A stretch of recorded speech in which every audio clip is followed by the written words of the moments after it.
Good morning. The execution of Saddam Hussein, Iraq's fallen dictator, pays the ultimate price for crimes against the Iraqi people. This morning, U.S. forces are braced for what could be a violent reaction. Today's Saturday, December 30th, 2006. From NBC News, this is Today with Campbell Brown and Lester Holt, live from Studio 1A in Rockefeller Plaza. Good morning, everyone. Welcome to Today on this Saturday morning. I'm Lester Holt. And I'm Campbell Brown. After much talk over whether this death sentence would even be carried out, Saddam Hussein was hanged just after sunrise in Baghdad. And during the early morning hours, Iraqi television aired the first images from the execution. We should be clear, these pictures do not show Saddam Hussein being put to death, but they do show Hussein handcuffed and clutching the Quran as he's led to the gallows by masked guards. He refused to wear a hood to conceal his face, even as the noose was placed around his neck. Witnesses say Hussein struggled briefly with the guards when he was first taken from his cell, but in that video, he appeared composed in his final moments. NBC's Richard Engel is in Baghdad with the very latest. Richard, good morning. Good morning, Campbell. The Iraqi government is now going to great lengths to say that this execution was carried out with the utmost respect for human rights, that it was a very organized and precise event. However, interviews that we've conducted with witnesses, judges, and other people who attended and followed all of the proceedings say it was much more emotional and chaotic. The execution was primitive and vindictive in a place Saddam knew well. It was one of his regime's most notorious intelligence headquarters in Baghdad. A metal platform, masked hangman, a thick noose. Back then, this dungeon was known for executing Shiite radicals. Shiites from the same party now leading the Iraqi government. Today was their revenge. Judge Munir al-Haddad presided over today's execution. He told us witnesses and guards insulted Saddam as he waited to die. "You destroyed Iraq," one yelled. Others shouted Shiite slogans. "I rejected this," he said. "It's not right. This must be professional."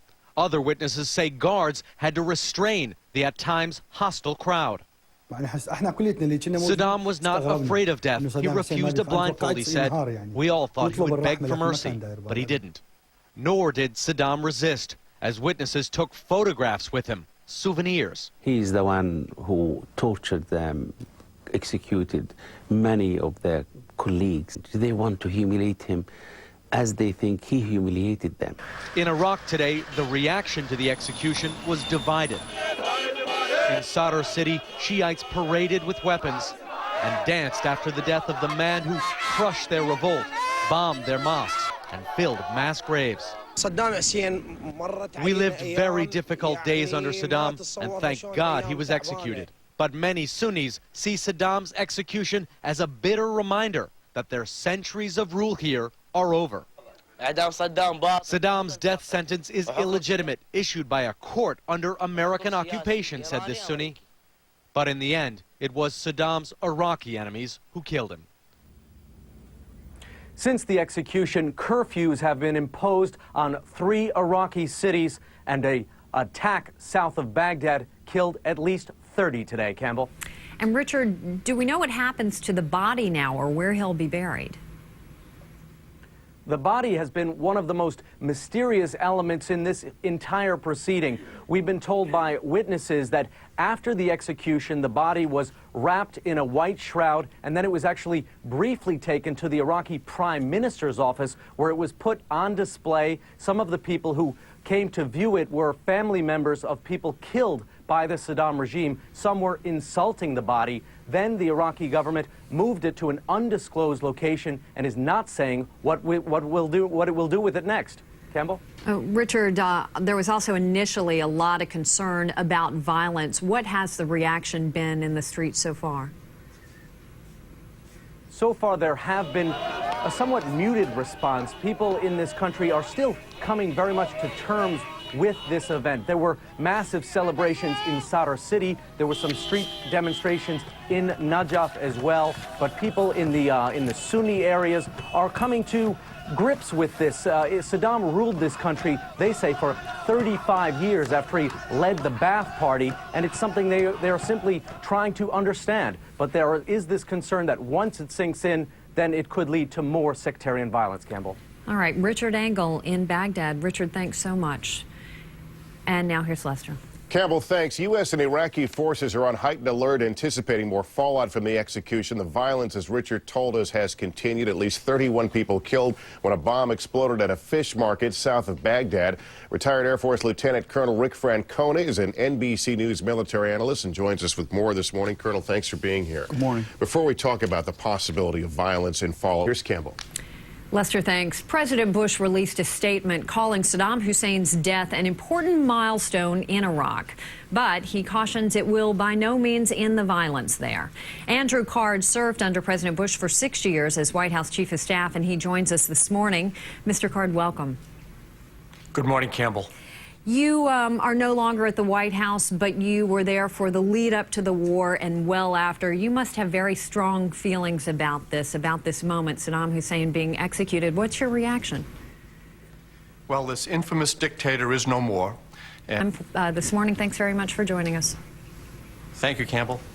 And now let's send it back over to Lester. Campbell, thanks. Another story we're following this morning tributes to the nation's 38th president, Gerald Ford. Last night, a private ceremony and public viewing in California began 6 days of national mourning. And just a few hours from now, Ford's body will be flown to Washington, D.C., where he will lie in state as part of a state funeral. NBC's George Lewis is in Palm Desert, California with the latest. George? Lester, they've been coming here all night. Thousands of people paying their respects to former President Ford. He's been a longtime resident of this area, and many remember him fondly. They started coming here by bus at sundown Friday On Wednesday. Lester? NBC's George Lewis for us this morning. George, thanks very much. Now let's get a check of the other top stories of the morning, and we turn to Lisa Daniels at the news desk for that. Lisa, good morning. Good morning, Lester, and good morning, everyone. Violence in Spain this morning as a car bomb exploded at Barajas Airport in Madrid. NBC News obtained this photo from an eyewitness. Reports say 3 people were injured in the blast. Somebody claiming to be a member of the Basque guerrilla organization ETA has claimed responsibility. Now, if true, it would break a ceasefire that the group declared in March after 4 decades of violence.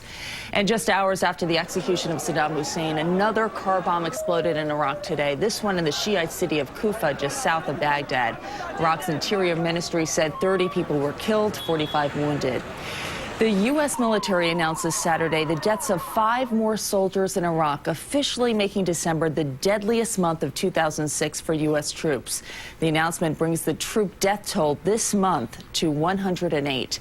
2,997 U.S. servicemen and women have lost their lives since the beginning of the war. Well, there's a whole lot of digging going on in Denver this morning. This after the second major snowstorm in less than a week socked the mile-high city, leaving trucks stranded, flights canceled, and a lot of holiday plans ruined. NBC's Leanne Gregg is live in Denver with more. And good morning to you, Leanne. Good morning, Lisa. The major winter storm that threatened to continue to pound the Denver area through the weekend has moved to the east, but not before leaving piles of snow and disruptions in plans. There's a sigh of relief in Denver, but a blizzard warning remains for the eastern plains until tomorrow morning. Lisa? All right, I'm glad that couple's getting married. NBC's Leanne Gregg in Denver. Thanks so much, Leanne. Sure. Meanwhile, in Texas, one person was killed Friday after a tornado hit an assisted living facility. And earlier in the afternoon, President Bush and the First Lady had to take shelter in an armored vehicle after a tornado warning was issued near their Crawford Ranch. Adopted twins taken from North Carolina by their biological mother have been found. The FBI said Saturday that 17-month-old Tyler Lee and Holly Ann Needham were found safe in Ottawa, Canada, after a tip led police to their location. The twins' biological mother, 47-year-old Allison Quetz, took them just before Christmas during a court-arranged visit. She now faces kidnapping charges. And that's a check of the news. You're up to date. Now back to Lester, Campbell, and Chris.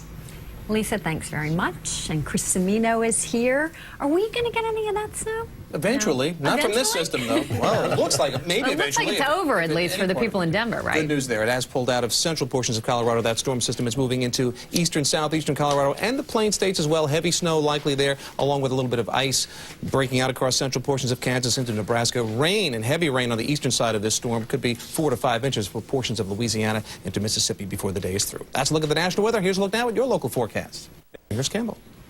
Chris, thanks. A final farewell today to James Brown, the godfather of soul. The legendary singer died of heart failure on Christmas morning at the age of 73. And this afternoon, thousands will gather for a public funeral service in his hometown of Augusta, Georgia. NBC's Ron Mott is there. Ron, good morning. Campbell, good morning to you. It seems only fitting that the last stop on James Brown's journey to his final resting place is here at the arena bearing his name. You can see thousands of people already in line here for what's being called a homegoing celebration. Honor him with an honorary degree today. Campbell. All right, Ron Mott for us. Ron, thanks very much. Appreciate it. And still to come on Today, distracted drivers, the dangerous and unbelievable things drivers do behind the wheel every day, putting themselves and everybody else on the road at risk. But first, this is Today on NBC.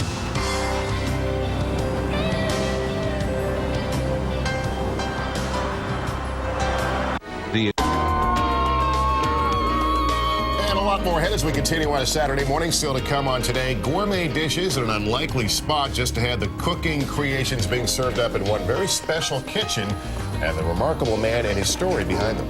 Plus, it takes an eye village. Why the key to sticking with your New Year's resolution to lose weight could depend on your friends. First, these messages. And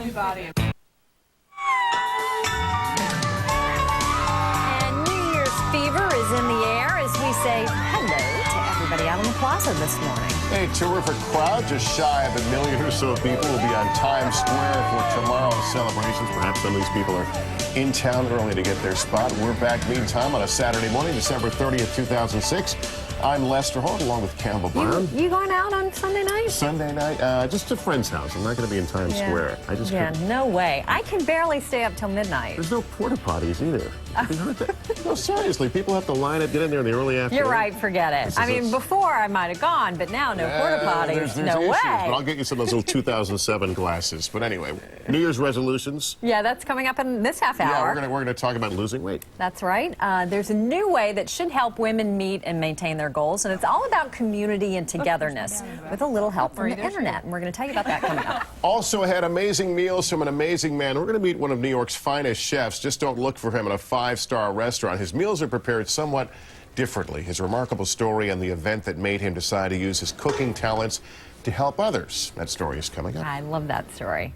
And later on this morning, our New Year's preps continue. We're going to show you some creative ways to spruce up that little black dress for your weekend party. And now let's go to a man who is certainly not wearing a little black dress, or maybe he is. How do you know? Let's not talk about his private life. Let's let him do the weather. All right. Chris Cimino. I've got the dress picked out. Maybe you can help me with the shoes. Back inside now to Lester. Chris, thanks. This New Year's, drunk drivers won't be the only hazard on the roads. A lot of people receive portable electronic devices for Christmas, and that means new tools to distract motorists. But it's not just electronics that cause problems. Take a look. Just last week, a Yonkers, New York woman died after losing control of her car and slamming into a tree. Witnesses told police they saw her putting on makeup at the time of the crash. Joining us with more on the dangers of distracted driving is Robert Sinclair Jr. of AAA in New York. Still ahead on Today, Borat had audiences rolling in the aisle, but is it really one of the year's best movies? We're going to look back at the year that was on the silver screen. Plus, the secret to success. Up next, why a strong network of friends could be the key to losing weight. But first, these messages. Sunday, a look back at the life of President Ford. Plus, Tim Russert and his guests look ahead to the new year and the 2008 presidential election. Only on Meet the Press. Sunday on Today, prepare to party. Lester in Times Square on the best ways to ring in the new year. Countdown to 2007. Only on Today on NBC. New York is known for its amazing restaurants, but there's just one chef making more than meals fit for... Still to come on Today, put to death. New details on the final moments of Saddam Hussein's life and how he remained defiant until the very end. Plus, the legacy of a president and his first lady. Just ahead, the lasting impact both Gerald and Betty Ford will have on the country and the world. But first, these messages. January 2007, The Today Show makes television history with 55 years on the air. Plus, Matt Lauer's 10th anchorversary, a January celebration, only on Today on NBC. News Special Report.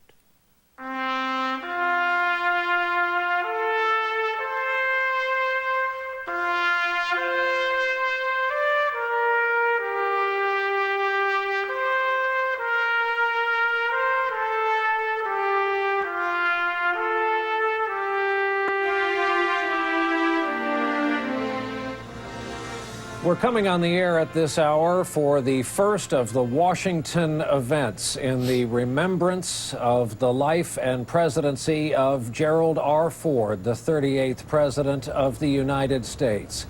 The former president's body arrived at Andrews Air Force Base just as darkness fell tonight in Washington, D.C., and now the motorcade is making what is the first scheduled stop. It is being called a pause of mutual tribute at the World War II Memorial on the Mall in Washington, where a color guard, along with citizens, await the arrival of the former president's motorcade. Former president's wife, Betty Ford, is with him, as are members of the immediate family, honorary pallbearers, and guests of the Ford family. Of course, tonight's event being billed as a state funeral, the first of two events like it. The second will be on Tuesday at the National Cathedral. Tonight in the rotunda of the U.S. Capitol, the man always called a man of the House, House of Representatives, will be remembered by his former friends, colleagues, co-workers, people who served under him, those he's been close to in the city that